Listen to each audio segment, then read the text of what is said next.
Mais quelle est, selon vous, la stratégie de guerre plus large de l'Iran dans cette situation?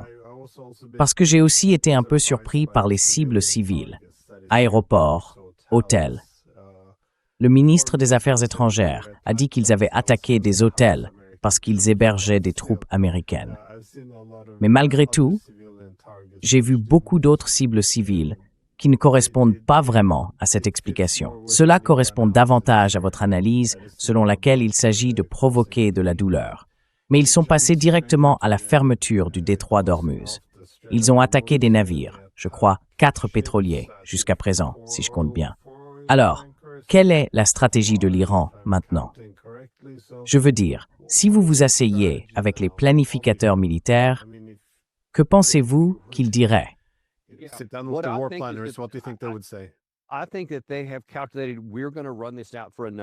Merci d'avoir regardé.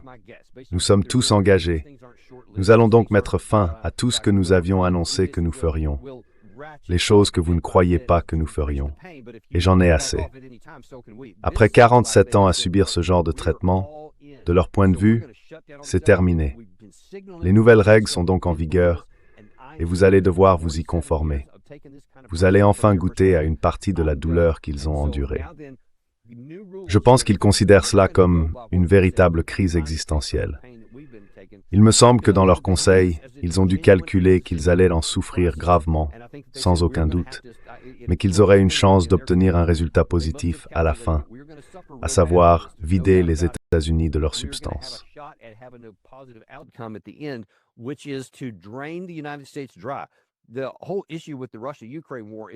Tout le problème avec la guerre entre la Russie et l'Ukraine, c'est qu'il s'agit d'une guerre d'usure et que les deux camps disposent de nombreuses ressources. Cela dure donc depuis des années et ils n'en sont toujours pas sortis. Aussi durement que l'Ukraine ait été frappée, elle peut encore continuer à se battre. Les États-Unis, en revanche, ne sont pas comparables au camp russe sur ce point. Nous n'avons pas une telle capacité à tenir des années dans ces conditions. En fait, vous avez entendu le général Jack Keane, le matin de l'attaque, se vanter que nous pourrions tenir 2 ou 3 semaines. Et il a ajouté que cela pourrait aller plus vite parce qu'ils avaient assassiné l'ayatollah. Puis ils ont dit que cela ne prendrait peut-être même pas autant de temps. Eh bien, si c'est votre horizon de planification, pour moi, c'était une autre erreur majeure des États-Unis. Admettre que nous avons une marge de manœuvre aussi étroite.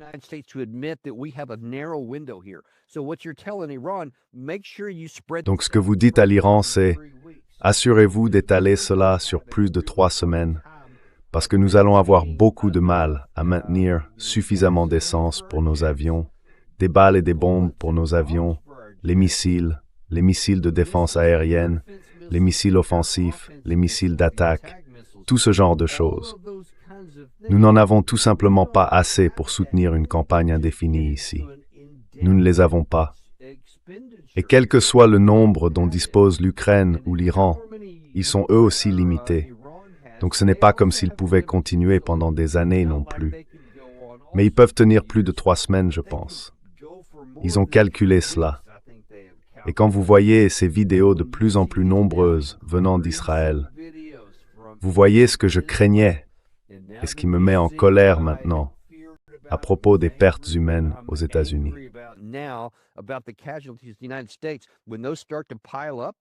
Quand ces pertes commenceront à s'accumuler, et croyez-moi, ils vont tout faire pour accélérer le nombre de victimes dans les 2 endroits, les gens chez eux vont commencer à dire « Attendez une minute, pourquoi avez-vous fait ça? Où est cette victoire rapide ?» Et surtout, si cela s'éternise au-delà de 3 semaines, ils vont dire « Un instant, vous aviez dit que ce serait une victoire facile, ou du moins quelque chose que nous pourrions accomplir. »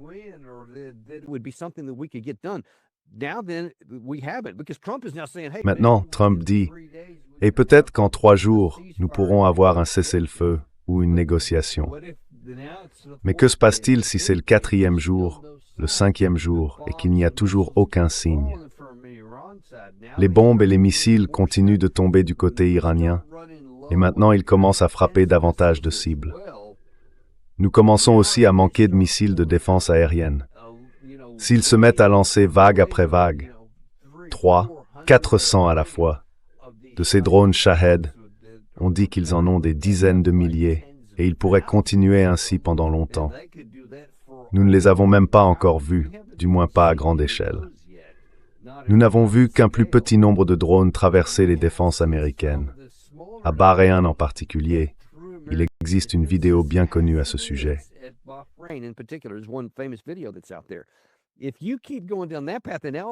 Si nous continuons sur cette voie, et que tout à coup nous ne pouvons même plus arrêter les drones, parce que nos capacités de défense aérienne s'épuisent, et que nous commençons à subir encore plus de pertes au fil du temps, alors il y aura une pression politique énorme, à la fois sur Jérusalem et sur Washington, pour chercher une solution.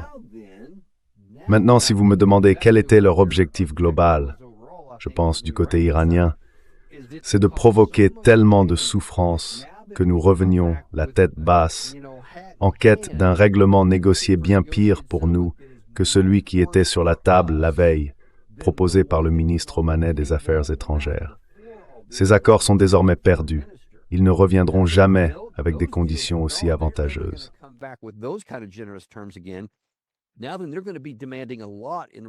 Eh bien, ils vont exiger beaucoup en retour. Ils voudront une levée des sanctions, des changements dans les désignations, supprimer cette désignation de terroriste, etc. Je ne sais pas s'ils nous feront confiance sur quoi que ce soit, mais s'ils obtiennent au moins quelque chose comme ça, un changement dans les négociations et les sanctions, ce serait une victoire pour eux, quelque chose qu'ils pourraient envisager. Mais vous savez, cela va nous coûter cher pour en arriver là, car la colère et la haine à leur égard sont très fortes. Et maintenant, notre arrogance est remise en question, elle est contestée ici. Parce que admettre que nous ne sommes pas assez forts pour imposer la conformité à la petite Iran, ça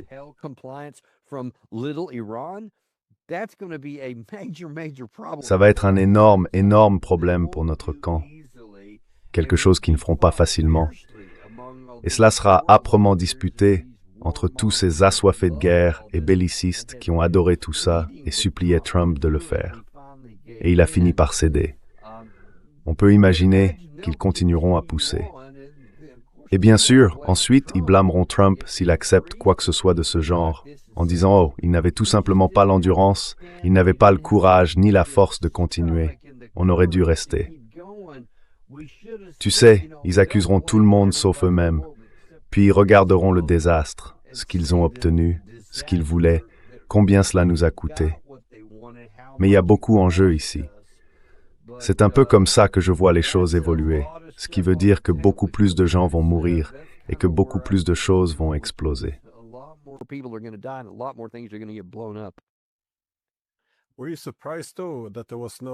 Étiez-vous surpris cependant qu'il n'y ait pas eu ici d'escalade progressive, qu'il soit passé à l'offensive totale aussi rapidement?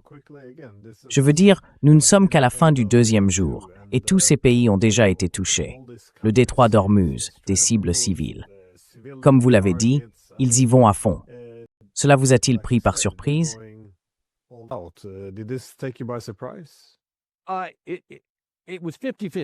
C'était du 50-50.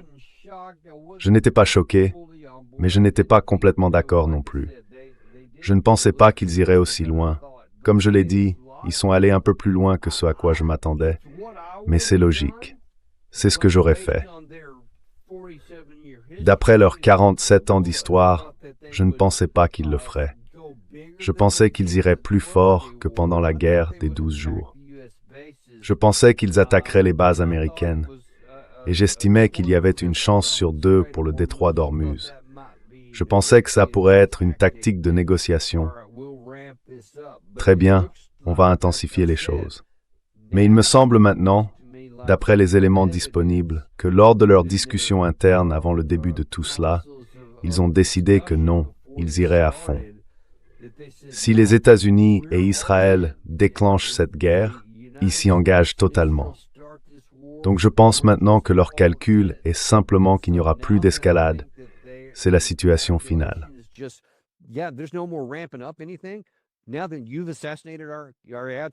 Maintenant que vous avez assassiné l'ayatollah, et lors de cette même réunion du Conseil, mon évaluation fondée sur les preuves est qu'ils ont dit « il a 86 ans, il n'avait de toute façon plus très longtemps à vivre. » Et je pense qu'il a dit « Je ne vais pas descendre dans les tunnels, je ne vais pas me cacher, je vais me placer exactement là où je suis chaque jour.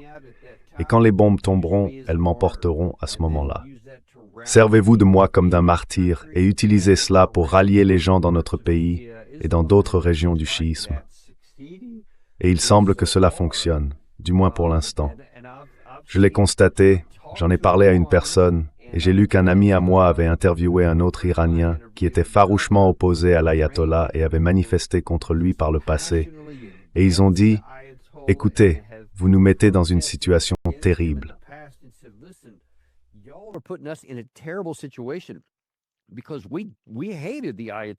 Parce que nous détestions l'ayatollah et que nous voulions nous débarrasser de ce régime. Nous manifestons depuis des années. Je connais ce type depuis bien plus de 10 ans, et d'autres ont dit la même chose. Écoute, nous ne l'aimons pas, mais tu crois vraiment qu'on va se rallier à Israël, notre plus grand ennemi dans la région, celui qui nous fait tout ça depuis l'attaque de Stuxnet en 2010, et après, en assassinant nos gens à Téhéran, en faisant exploser nos ambassades et tout le reste, et maintenant ils nous ont attaqués 2 fois? Tu penses qu'on va approuver ce qu'ils font et réussir d'une manière ou d'une autre? Non. Et ils ne vont pas venir nous dire que Reza Pahlavi va devenir le nouveau dirigeant de l'Iran.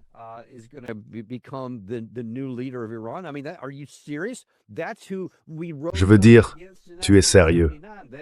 C'est contre cette famille-là que nous nous sommes soulevés en 1969.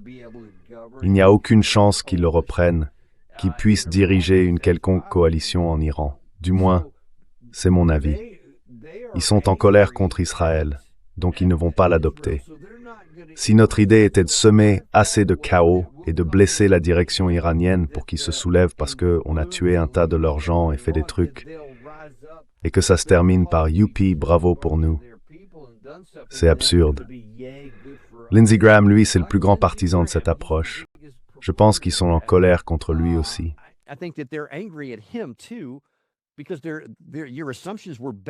Parce que vos hypothèses étaient gravement erronées. Maintenant qu'ils sont dans une mauvaise position, ils ne vont pas se retourner contre leur propre pays et embrasser, vous savez, ce qu'ils appellent, depuis 47 ans, le petit Satan ou le grand Satan, dans notre cas.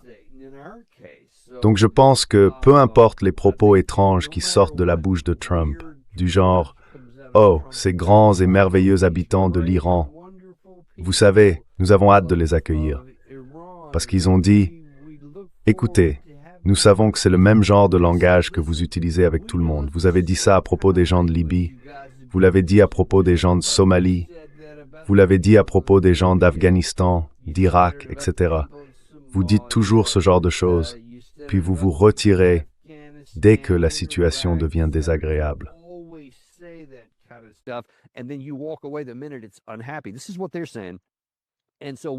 Voilà ce qu'ils disent. Nous savons comment cela se termine. Nous avons déjà vu ce scénario. Nous savons donc que cela ne nous concerne pas et que vous ne ferez rien pour nous une fois que vous aurez obtenu ce que vous voulez, c'est-à-dire la chute de ce régime. C'est une autre raison pour laquelle ils ne se précipitent pas exactement pour faire ce que nous leur demandons.